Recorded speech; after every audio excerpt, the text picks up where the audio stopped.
আজকের ভিডিওতে আমরা দেখবো জাভাস্ক্রিপ্ট কমেন্ট। কমেন্টে কি আসলে?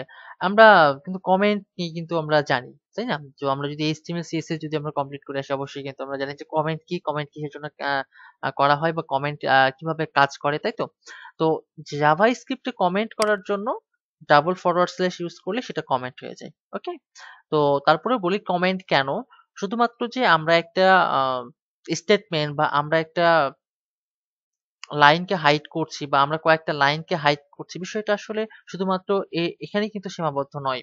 কমেন্ট আমরা মূলত আরো একটা কাজে ইউজ করি, যেমন দেখেন যে আমরা এখানে কমেন্ট লিখলাম, কমেন্ট লিখে আমরা এখানে লিখলাম যে আম এড নাম্বার, ঠিক আছে?